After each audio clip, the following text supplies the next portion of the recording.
मैं हूं संसार और आप देख रहे हैं आरटीआई इंडिया न्यूज। राजनीति रंग बदल रही है। जम्मू कश्मीर का सियासी माहौल बदलने लगा है। लोग यहाँ से वहाँ और वहाँ से यहाँ आने लगे हैं। धीरे धीरे राजनीति रंग दिखाने लगी है। लेकिन उससे पहले राजनीतिक लोगों का अपना जीवन भी होता है। वो राजनेता तो होते हैं, लेकिन उनका पारिवारिक जीवन, उन लोगों के खुद की कुछ ऐसी बातें जो आप लोगों से छुपी हुई होती हैं, जो आप लोग नहीं जानते हैं, वो भी दिखाने का प्रयास हम कर रहे हैं। मेरे साथ जितेंद्र सिंह लकी हैं। बहुत बहुत स्वागत है सर हमारे प्रोग्राम में। जितेंद्र सिंह लकी, जिनके परिवार में लगातार 3 पीढ़ियों से सियासत चलती आ रही है।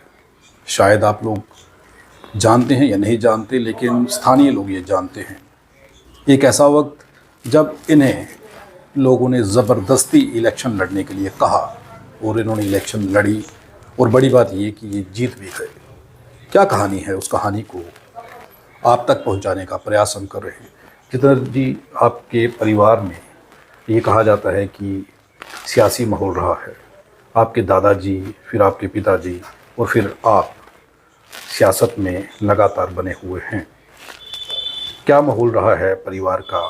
दादाजी के समय में घर का माहौल क्या होता था? क्योंकि सियासी परिवारों के घर में लोगों का आना जाना, सरकारी लोगों का आना जाना या आम पब्लिक के काम करने के लिए वो लोग तत्पर रहते हैं। क्या माहौल था तब का? पहले तो संसार जी, आपका बहुत बहुत शुक्रिया जी। जो आप मेरा इंटरव्यू लेने आए और मेरे जो निजी जीवन में जो मेरे साथ बीता, जो मेरे परिवार के साथ बीता, आप लोगों के सामने ला रहे हैं। जब मेरे दादाजी इलेक्शन कंटेस्ट करते थे, तब आपको पता है कि जो पुरानी सियासत थी वो इतनी ज़्यादा नहीं होती थी। सीधे साधे लोग थे, सीधी सादी इलेक्शन होती थी। तब मुद्दे भी इतने बड़े नहीं रहते थे। और जो कहीं ना कहीं कनेक्टिविटी की बात है, और कनेक्टिविटी भी नहीं होती थी।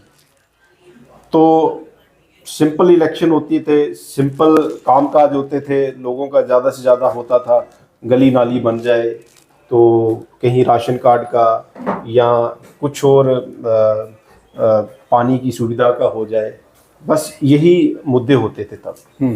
इन्हीं मुद्दों पे लड़ी जाती थी। मेरे दादाजी ने 3 इलेक्शनें कंटेस्ट की, तीनों जीती। एक बार वाइस चेयरमैन रहे वो अपने पीरियड में। और उसके बाद हमारी एक जो जनरेशन थी, जो मेरे फादर साहब थे, उसमें एक गैप आया। उसमें वो इलेक्शन कंटेस्ट नहीं कर पाए और अब को ये मंजूर नहीं था, क्योंकि वो चाहते थे कि इलेक्शन कंटेस्ट करना, पर वो 2014 एंडिंग में, नवंबर दिसंबर में उनको बीमारी से पीड़ित हुए और वो 2015 8 जनवरी को वो चल बसे। रब को नहीं मंजूर था और वो नहीं कंटेस्ट कर पाए, रब को प्यारे हो गए। मेरा एज ए सोशल वर्कर होना और कंस्ट्रक्शन लाइन से मैं जुड़ा हुआ था, तो लोगों का एक प्यार था हमारे परिवार की तरफ। वो प्यार दादाजी के टाइम से था, क्योंकि दादाजी ने उन लोगों की काफ़ी मदद की थी, उनको विस्थापित करने में और उनकी डेवलपमेंट प्रोसेस में। और वो खुद टीचर थे, वो पढ़ाते भी थे। तो उस वजह से लोगों का हमारे परिवार के साथ जो निजी संबंध थे, प्यार भरे थे। और उनको ये लगा कि इनके फादर साहब ने इलेक्शन कंटेस्ट करनी थी, वो रहे नहीं, तो क्यों ना इनको लड़ाया जाए। और उससे पहले क्या था कि जो फादर साहब से पहले जो 3 इलेक्शनें हुई थी, उनमें एक ऐसा आदमी जीत रहा था जो सिर्फ अपने फायदे के लिए काम कर रहा था और लोगों का उसने कुछ सोचा नहीं। तो वो रोष भी था लोगों में। उनको एक कोई चाहिए था कि जो उससे लड़ सके। और जब ये सारी चीज़ें उन्होंने सोची, तो उन्होंने मेरे को अप्रोच की। मैंने पहले माना नहीं, मैंने कहा अभी फादर साहब थोड़ा ही टाइम हुआ है पूरे हुए, और मैं कंटेस्ट करता अच्छा नहीं लगता। फिर उन्होंने समझाया कि अब वक्त की ज़रूरत है, तो हमें आपके साथ चलना है, नहीं तो फिर हम आपके साथ ताल्लुकात नहीं रखेंगे। मतलब लोगों की ये डिमांड थी कि आप इलेक्शन लड़ें, जी। जबकि ये होता है कि अमूमन लोग ये चाहते हैं कि सियासतदानों से दूर रहा जाए। लोग पसंद नहीं करते सियासतदानों को, लोग झूठ बोलते हैं। पर ये आपको मैं बता दूं, ये लोकल लेवल की इलेक्शंस होती हैं, यहाँ सियासत का इतना होता नहीं है। हालांकि ये सबसे टफ इलेक्शन होती है, जो छोटी इलेक्शन होती है वो सबसे टफ होती है। और वहाँ क्या होता है कि अगर इलेक्शन में कहीं कहीं हमने ऐसे परिवार भी देखे हैं, वो कहीं कहीं सदियों तक नहीं बोलते हैं इस इलेक्शन के कारण। क्योंकि जनरली क्या होता है, बड़ी इलेक्शन जब होती हैं उसमें टकराव की स्थिति कम होती है, छोटी इलेक्शन में टकराव की स्थिति हमेशा ज्यादा रहती है। फिर लोगों का जो प्यार था, घर वालों ने भी बोला, मेरी मदर ने भी बोला, अगर लोगों का प्यार है तो आपको जाना चाहिए। और उस टाइम मेरा कंस्ट्रक्शन लाइन में काम भी अच्छा खासा था। कुछ लोगों ने, मेरे साथियों ने भी बोला कि अगर आप इसमें जाते हो तो कंस्ट्रक्शन लाइन में आपको नुकसान हो सकता है, क्योंकि आपका काम काज जा सकता है, ये थोड़ा सा हैट्रिक सा है, आप सोच समझ के कर लो। फिर जब उन लोगों ने वास्ता दिया कि आपके फादर साहब की ये इच्छा थी तो आपको पूरी करनी चाहिए, फिर चलो हमने कंटेस्ट की, और कंटेस्ट उस कैंडिडेट के खिलाफ की जो पिछले 3 साल मतलब 3 टर्म से जीत रहा था और वाइस चेयरमैन था, जो एक मतलब कि उसका जो फैमिली बैकग्राउंड था वो काफ़ी, जम्मू में आप उनका नाम जानते हैं, दबदबा था उनका। दबदबा है, और वो मसल पावर में और फाइनेंशियली पावर में काफ़ी साउंड है। और यह था कि उसके सामने टिकना एक बड़ी बात थी। बड़ी किस्म की थ्रेट्स भी थी, और थ्रेट्स को भी फेस करते हुए उसमें इलेक्शन में चलना, वो सबसे बड़ी बात थी। ये सबसे पहले मेरे को वहाँ फेस करना पड़ा। आफ्टर ऑल ऊपर वाले की मेहरबानी हुई तो मैं इलेक्शन में जीत के, और काफ़ी मार्जिन से मैं जीत के आया। कितने वोट जो थे वो आपको मिले? तब हमारा वहाँ पे पोल हुआ था तकरीबन 1500 से 1600 वोट पोल हुआ था। और जो मेरा मार्जिन था वो कम से कम भी 275 और 300 के बीच था, जो 3 टाइम का विनर था। उससे एक चीज़ ये है कि आपके पिताजी चाहते थे कि आप राजनीति में आएं, आप राजनीति करें। नहीं, मेरे पिताजी का ऐसा कोई भी नहीं था कि मैं राजनीति में आऊँ। उनका था कि वो मेरा कंस्ट्रक्शन लाइन में काफ़ी अच्छा काम चल रहा था, तो वो सोचते थे कि ये अगर कंस्ट्रक्शन लाइन में तो मेरे काम भी आएगा। तो अगर मैं, क्योंकि उनका एक माइंड सेट था तब कि वो राजनीति में जाना चाहते थे। कभी जब वो बीमार हुए तो कभी इस मुद्दे पे हमारी बात भी नहीं हुई कि राजनीति में मैंने उतरना है कि नहीं उतरना है, कभी उन्होंने ऐसी बात भी नहीं की। ये कहते हैं ना, जब ऊपर वाले की मर्जी हो तो तभी सब कुछ होता है।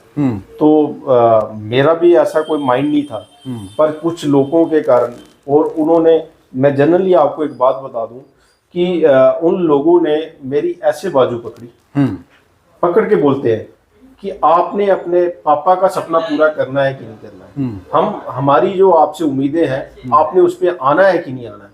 जब उन्होंने ऐसे पकड़ के बात कही तो मेरे पूरे बदन में एक करंट सा कि ये क्या हो रहा है मेरे साथ। सडनली आप एक लाइन पे चल रहे हो और वो ऐसा है कि वो आपको यू टर्न करना पड़े, या आपको एक रास्ता छोड़ के दूसरे रास्ते से जाना हो, तो आप सोचोगे ये हो क्या रहा है। मतलब राजनीति आपको छोड़ नहीं रही थी, आप राजनीति में नहीं जाना चाहते थे, राजनीति आपको लेकर के आई, बिल्कुल इस लोगों ने लाया जी।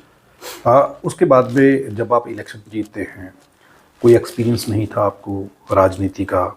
बेशक परिवार में राजनीतिक माहौल था, लेकिन पहली बार जीतते ही काम कैसे करना है, अब क्या होगा, कैसे काम करवाएंगे, लोगों की उम्मीदें थी, फिर क्या रहा उसमें? जब इलेक्शन कंटेस्ट होती है तो उसके बाद हमारा एक प्रोसेस होता है। वो प्रोसेस होता है कि वाइस चेयरमैन की एक इलेक्शन होती है। उसके बाद वो जो 7 मेंबर होते हैं कंटोनमेंट के, उन्होंने एक वाइस चेयरमैन चुनना होता है। तो फिर उसकी दौड़ स्टार्ट होगी कि अब वाइस चेयरमैन कौन लाना है।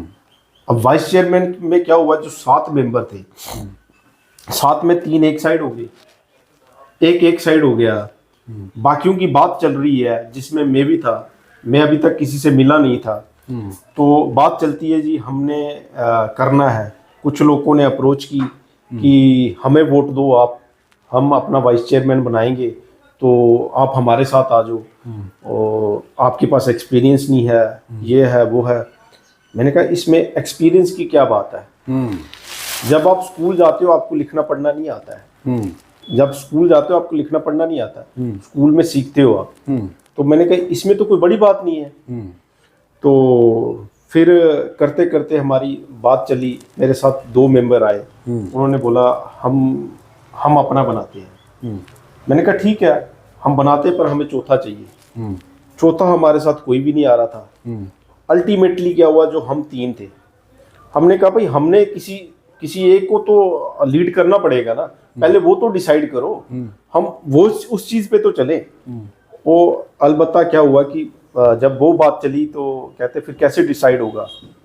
तो मैंने कहा जैसे आप बोलो। तो कहते हैं हम 3 हैं बैठे, हम तीनों दावेदार ही दे रहे हैं, तो ऐसा करते हैं कि एक पर्ची डालते हैं, जिसकी पर्ची निकली वो विन हो जाएगा, तो वो हमें लीड करेगा।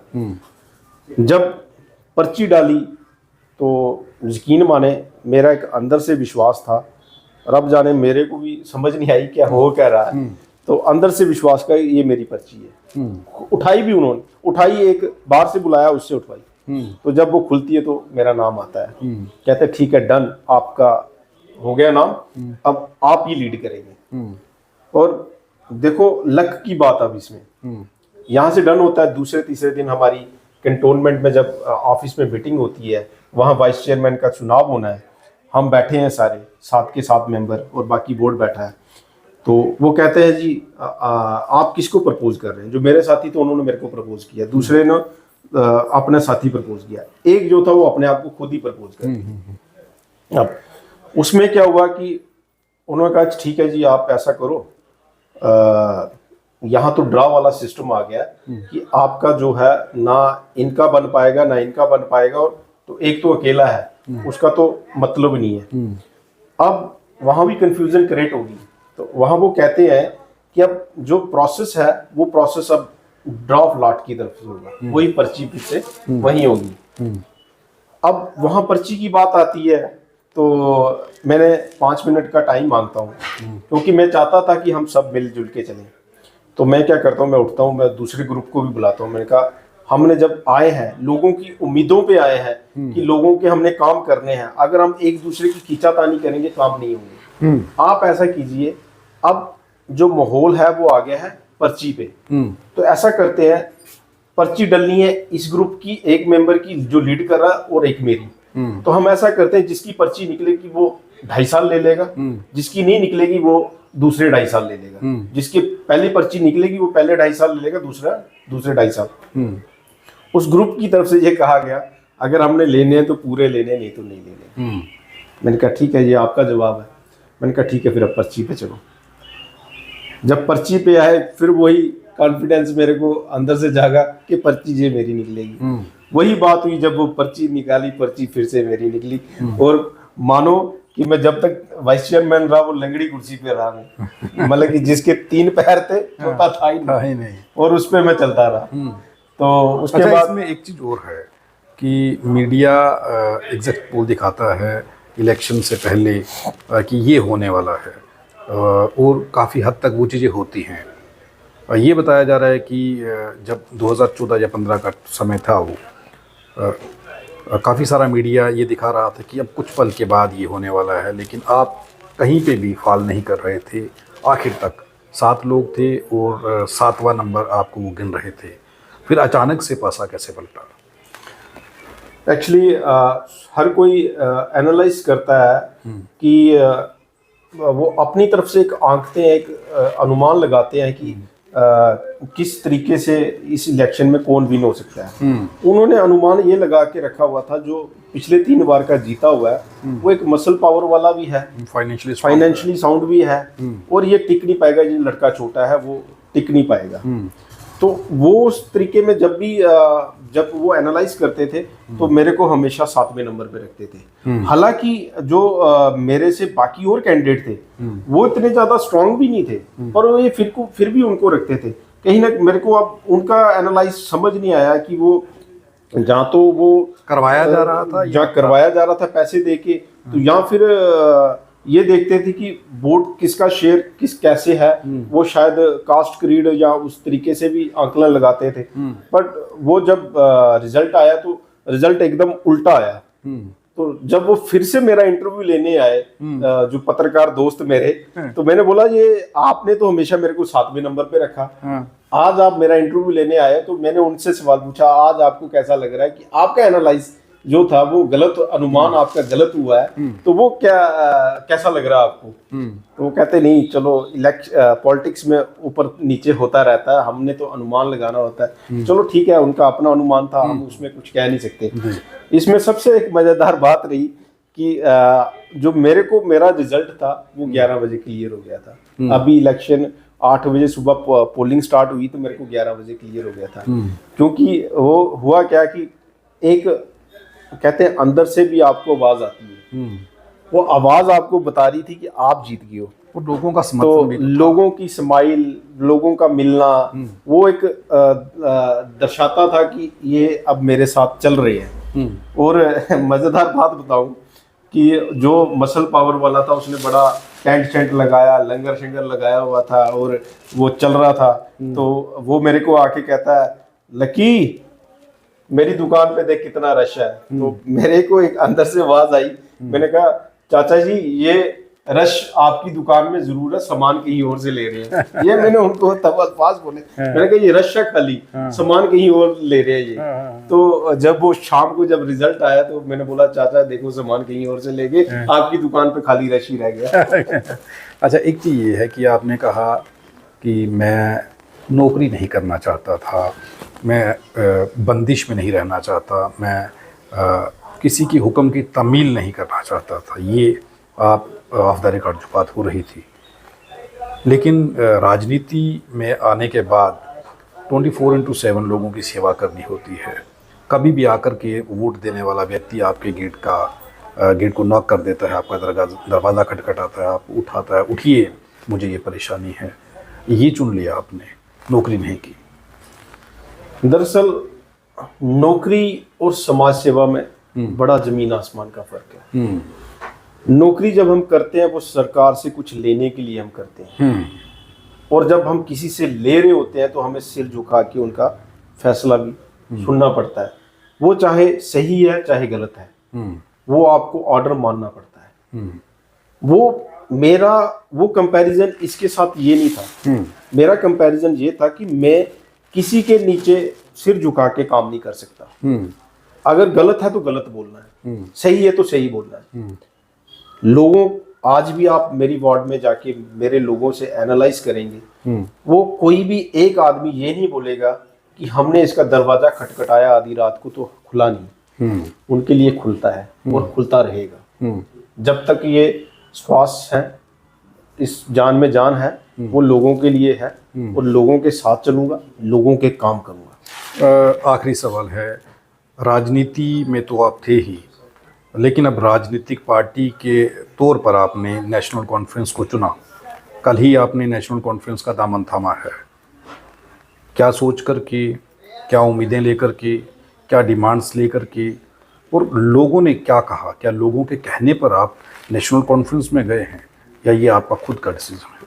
नहीं, मैंने काफ़ी सारे लोगों से बात की, तो उन्होंने जब ग्रीन सिग्नल दिया, अब आपको पता है जब आप एक राजनीतिक तौर पे चलते हैं तो काफ़ी सारे ग्रुप्स के साथ भी आप चलते हैं, और काफ़ी सारे ग्रुप्स के साथ मेरी ये बात हुई कि अगर मैं राजनीतिक पार्टी अगर ज्वाइन करूं तो वो कौन सी होनी चाहिए। जब उन साथियों ने मेरे को ग्रीन सिग्नल दिया एनसी के लिए, तो फिर मैंने तब वो चीज़ सोची। और दूसरा ये है कि लोगों के काफ़ी सारे मुद्दे हैं, हमने उन मुद्दों के लिए भी डिस्कस किया है और उन मुद्दों को लेके हम गए भी हैं। तो अब जैसे ही इलेक्शन ख़त्म होते हैं, दोबारा से ये पावर में आते हैं, तो हम उन मुद्दों को लेके उन मुद्दों पे बात करेंगे सरकार से, और कोशिश करेंगे कि वो जो मुद्दे हैं वो सारे ज़मीनी स्तर पे हल किए जाएं। उमर अब्दुल्ला ने ये क्यों कहा कि जतेंद्र सिंह लक्की आपका नाम है और जतेंद्र सिंह लक्की हमारे लिए लकी साबित होंगे? ये तो अब उमर साहब भी बता सकते हैं, इसमें तो मैं कुछ बता नहीं सकता। हो सकता है कि मेरी कहीं जो जीवनी है तो वो उन तक पहुंची हो या किसी ने पहुंचाई हो, तो या उस पे या उनको उनकी एक अच्छे लीडर है, समझदार लीडर है और कर्मठ है और वो सियासत को अच्छी तरह जानते हैं, और क्या पता उनका अपना कोई एक्सपीरियंस रहा हो या उनकी उनको कोई मेरी ऐसी बात अच्छी लगी हो तो उस वजह से उन्होंने बोला होगा। अलबत्ता मेरे को कुछ नहीं पता उन्होंने क्या सोचा, क्यों बोला और उनकी सोच क्या है, ये अब आने वाला वक्त ही बताएगा। ये खुद ही वो बताएंगे तो तभी पता चलेगा। कभी मेरी भी इस मुद्दे पे बात होगी तो मैं जरूर बताऊंगा आपके साथ। जी, बहुत बहुत धन्यवाद लेकिन जी हमारे साथ बात करने के लिए।